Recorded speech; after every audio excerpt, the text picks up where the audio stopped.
اجاڑ عادت یارو، سوچو ذرا کتنا وہ اجاڑ عادت سے میرا مطلب یہ کہ وہ جس دن سے دولہا شوہر بنا اسی دن سے بیوی کا قرض دار ہو گیا انہیں.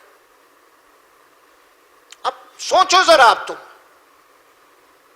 حالانکہ پرانے زمانے میں ہمارے پاس کیا ہوتا تھا، اگر اب کی بات نہیں کروں، 40 سال 50 سال پہلے ہمارے باپ دادا کے نکاح ہوئے تھے، ان کو تو باضابطہ ایک توال ایک لنگی اور ساتھ میں 500 روپے جوڑے کے بول کے نقد دیتے تھے. ادھار مہر ادھار رہتا.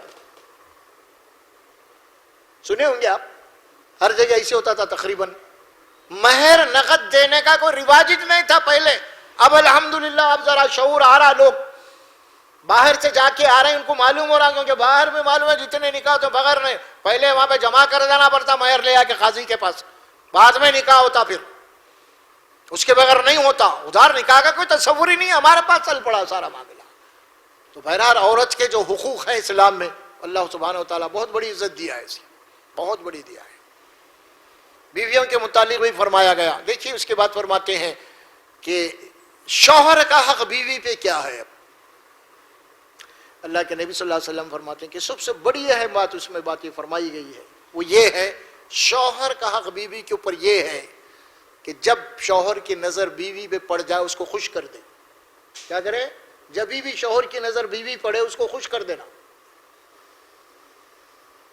دوسری بات اس کے گھر کی حفاظت کرنا، اس کے عزت و ناموس کی حفاظت کرنا، یہ ساری باتیں. لیکن پہلی بات جو فرمائی گئی ہے بیوی کے لیے، شوہر گھر کے باہر سے آ رہا، گھر میں باہر سے آ رہا اندر گھر میں، تو بیوی کا کام یہ ہے کہ شوہر آنے کے انتظار کرے، اور جب آیا اس کو خوش کر دے. یعنی کوئی ایسا عمل کرے، کوئی ایسا کام کرے جو باہر سے کتنی تھکاوٹ کے ساتھ آ رہا انہیں، کتنے پریشانیوں کے ساتھ آ رہا انہیں، سمجھ میں آ رہا، گھر میں آنے کے بعد اس کو سکون چاہیے. بہترین عورت وہ ہے جو اپنے شوہر کو نظر پڑتے اس کو خوش کر دے، کتنی ہی پریشانیاں کیوں نہ ہو. یہ رسول اللہ صلی اللہ علیہ وسلم کا حکم ہے. اس سے ہی محبت بڑھتی ہے، اس سے ہی گھر کے اندر سکون ہوتا ہے، اور اسی سے شوہر کی نظر میں بیوی کی اہمیت ہوتی ہے. آج ہمارے حال کیا ہے، میں گھر سے انہیں باہر آ رہے، جیسا انہیں آنے سے پہلے جناب علی پہلے ایک لمبی چوڑی لیسٹ لے کے بیٹھے ہوئے، ارے میں وہ بولی، میں یہ بولی، آپ کو وہ لاؤ بولی، میں یہ لاؤ بولی، آپ میری بات سنتے ہی نہیں، بولے اب کیا ہے، پورا گھر سر پہ اٹھا لیتے. ارے بھائی سب ہوئیں گا، وہ کرنے والا انہیں چاہیے. گھر میں آنے کے بعد اس کو اطمینان سے ذرا تھوڑا بھی اپنے کپڑے وغیرہ بھی سیدھے کر لو آپ. شوہر آنے کا ٹائم ہوتا ہے تاکہ شوہر کی آپ کے اوپر نظر پڑے، کیونکہ شوہر گھر کے باہر سے آ رہا، کئی نظارے دیکھتے ہوئے آ رہا انہیں، ہے نا. تو گھر کے آنے کے بعد جو نظارہ دیکھیں گا انہیں، اگر آپ جناب علی اپنی حالت کو اسی طرح بنا کے رکھ لیں گے تو ظاہر ہے کہ شوہر کوئی دلچسپی نہیں پیدا ہوں گی آپ سے. ایک جنسی کھینچاؤ رکھا ہے اللہ نے اس میں عورت کے ساتھ، اس کی بہت ضروری ہے. دیکھیے آپ یہ اسی لیے کہا اس کو تسلی کی بات کرو، اس کے ہاتھ میں کوئی چیز ہے اسے لے لو، ہاتھ ہے، تھیلی ہے، کچھ لے لو، اس کے کوئی بیاگ ہے اس کے لے لو. جناب علی اگر ہو سکا ہے تو شوہر تھک کے آیا ہوا ہے، اگر انہیں جوتا اتار دیا اس کے ساکھ اتارو، تم سمجھ میں آ رہا، بیٹھا کچھ ٹھنڈا پانی پلاؤ آتے سنوا جاری، اگر کوئی پریشانی کی حالت میں آئے تو اسے تسلی دو. دیکھیے رسول اللہ صلی اللہ علیہ وسلم جب کوئی حالت کے پریشانی میں آئے تھے، حضرت عائشہ تسلی دیتی تھی، حضرت خدیجہ تسلی دیتی تھی رسول اللہ صلی اللہ علیہ وسلم. گھر کی حالت یہ ہے. تو یہ جو معاملہ گھر کا ہمارے پاس ہے نا، اور خاص طور پہ میں آپ کو بتاؤں جب نظر پڑے اسے خوش کر دے. اس میں ایک بات نہیں ہے، کئی باتیں ہیں اس میں. خاص طور پہ عورت کا بناؤ سنگار بھی ہے اس کے اندر، ہے نا. اسی لیے قرآن میں فرمایا گیا کہ بیوی کے لیے یہ لازمی ہے کہ بناؤ سنگار صرف اپنے شوہر کے لیے کرے، کسی اور کے لیے نہ کرے. اور ہماری حالت کیا ہے گھروں کی عورتوں کی؟ کیا حالت ہے؟ باہر نکلے تو سیٹانی ہے، گھر میں رہے تو نوکرانی ہے. نہیں ایسی ہے، وہ بن ٹھن کے نکل رہے بازار میں باہر جانے کے لیے. اب سب باہر ہی بن ٹھن کے نکل رہے باہر جانے کے لیے. اب شوہراں بھی باہر ہی دیکھ رہے ہیں، گھر میں تو نہیں دکھ رہا بھائی کچھ بھی. کپڑے پہننا ہے، بناؤ سنگار کرنا ہے، کوئی جہاں جانا ہے، کوئی دعوت میں جا رہے، چھوٹی موٹی دعوت میں جا رہے ہیں، اب وہ نکال رہے ہیں. ایک دن ایک واقعہ آپ سنا رہا ہوں میں آپ کو. گھر کے اندر بیٹھے ہوئے کوئی خاتون ہے، بیوی سے سمجھو آپ، کوئی جانے ان کے گھر کی کوئی دعوت وہ کی جائے تھی، جانا چاہ رہے تھے، بیٹھ گئے اور اتفاق سے شوہر دروازہ کھول کے گھر میں آ گئے. جیسا گھر میں آیا بیوی بہرحال بیٹھے ہوئے تھے، انہوں زپ بول کے واپس چلے گئے. بھائی کوئی لوگ آئے شاید بول کے، وہ بیوی تھی نہیں پہچانے انہوں، اتنا بنٹن کے بیٹھے انہوں، ان کی بیوی کو انہوں ہی نہیں پہچان رہے، کوئی آ گئے بول کے گھر کے باہر جا رہے. یہ حالت ہو گئی ہمارے گھروں کی. گھر میں بیٹی بول رہی کہاں جا رہے امی؟ ارے وہ کپڑے، ارے ابا آ رہے نا جی اچھا پہنو. ارے جان دے رہے ان کا کیا ہے، باہر پہن کے جانا اپنے کو. انہوں آتے جاتے دیکھتے رہتے، ان کی اہمیت کیا بنے. نہیں ہونا ایسا. اللہ کے نبی نے فرمایا کہ بناؤ سنگار اپنے شوہر کے لیے کرو، قرآن کہہ رہا ہے. اور گھر کے اندر آتے ہی جب بھی شوہر کی نظر پڑے اس کی آپ کو خوش کر دے گا. یہ بیوی ہے، یہ نیک بیوی فرمایا رسول اللہ صلی اللہ علیہ وسلم نے. اسی لیے ہمیشہ اللہ سے دعا بھی کرتے رہنا ہے عورت کو اپنے بیوی کے لیے. اور ادھر شوہر کو سکھائی گئی اللہ دعا، اپنے بیوی کے لیے دعا کرو، اللہ میری بیوی کو آنکھوں کی ٹھنڈک بنا دے. تو یہ ہے کچھ باتیں آپ کے سامنے نکاح کے بعد جس حالات سے گزر رہے ہیں ہم لوگ گھر کی. دیکھیے اصل چیز گھر ہے ہمارا، اس بات کو ہم فراموش کیے ہوئے. گھر کو اصل گھر ہے. اگر ہمارا گھر، اگر یہاں جنت کی عکس ہونا یہاں پہ، تو پھر وہاں جنت میں جائیں گے. اگر یہی ہمارا گھر جہنم بنا ہوا ہے تو پھر یہیں سے جہنم میں ہے. اسی لیے اپنے گھر کو محبت، پیار، محبت، سکون، رحمت والا گھر بنا گیا. گھر کی فکر پہلے کیجیے. لوگ بڈھے ہو گئے تو بھی آج فٹ پاتھوں پہ، ہوٹلوں میں، چبوتروں پہ، گھر میں سکون ہی نہیں ہے. نہیں ہونا ہے یہ چیز. شیطان اس معاملے میں بہت بڑا ہے، دشمنی کرتا ہے اس میں. میاں بیوی کے اندر جدائی ڈالنے میں شیطان بہت بہت آگے. ایک حدیث بیان کرتے ہوئے ختم کروں گا میں. شیطان کی بات کیا ہے سنیے آپ. رسول اللہ صلی اللہ علیہ وسلم اس کی مثال فرماتے ہیں کہ شیطان کیا ہوتا ہے، اس کی دشمنی کہاں ہے. اصل میں شیطان پانی کے سمندر کے اوپر اپنا چادر بٹھا کے بیٹھا ہوا ہے، اور اس کے چیلے جو شیطان آ کے رپورٹنگ سناتے ہیں، میں یہ کروں، میں وہ کروں، میں یہ کروں، میں وہ کروں، سب کو بولتا بیٹھو بیٹھو. آخری میں ایک شانہ شیطان، ارے آقا کیا بات ہے، میں میاں اور بیوی میں جدائی ڈالو، اس کو اٹھ کے گلے لگا لیتا ہوں. کیا کرتا؟ تو سب سے بڑا کام کرا. دوسرے آ کے بولے میں شراب پلا دیوں، اس کو زنا کرا دیوں، میں اس کو وہ کرا دیوں، میں اس کو یہ کرا، تم سب بیٹھو یہاں بازو میں، تمہارا کیا ہے؟ انہیں بولا کہ آقا میں جو ہے میاں اور بیوی میں جدائی ڈال دیوں، نفرت ڈال دیوں. اس سے تو سب سے بڑا کام کیا. کیونکہ دو آدمی میں جدا ہو جانا، دو خاندانوں میں نفرت ہو جانا ہے. یہ ہے اصل بیس خراب، بنیاد خراب، آنے والی نسلیں خراب. اب وہ کام شیطان کرتا ہے. اسی لیے گھر کے اندر شیطان کو داخل مت ہونے دیجیے. حقوق جانیے، بیوی کے کیا حقوق ہے، شوہر کے کیا حقوق ہے. بہرحال انشاءاللہ تبارک و تعالیٰ یہ تو گفتگو آج ہماری ختم ہو گئی. انشاءاللہ تبارک و تعالیٰ آنے والے جو جمعہ ہے ہمارا، وہ استقبال رمضان کے اوپر انشاءاللہ تعالیٰ ہم گفتگو کریں گے. کیونکہ رمضان کا مہینہ، رمضان میں کیسے رہنا ہے، ایک مہینہ کیسے گزارنا ہے، کیا کیا کرنا ہے، کیا نہیں کرنا ہے، کچھ باتیں اس سے ہم غور و فکر کریں گے رمضان کے ماہ. کیونکہ بڑی ہی رحمتوں و برکتوں والا مہینہ ہے. اللہ تبارک و تعالیٰ ہم سب کو وہ مہینہ عطا کرے، اور وہ مغفرت والا مہینہ ہے. میں اللہ سے دعا کرتا ہوں اللہ تبارک و تعالیٰ مجھے اور آپ کو بولنے اور سننے سے عمل کی توفیق عطا فرمائے. بارک اللہ لی ولکم فی القرآن العظیم ونفعنا وإیاکم بالآیات والذکر الحکیم. وقولوا قولی ھذا استغفر اللہ لی ولکم ولسائر المسلمین برحمتک یا رب.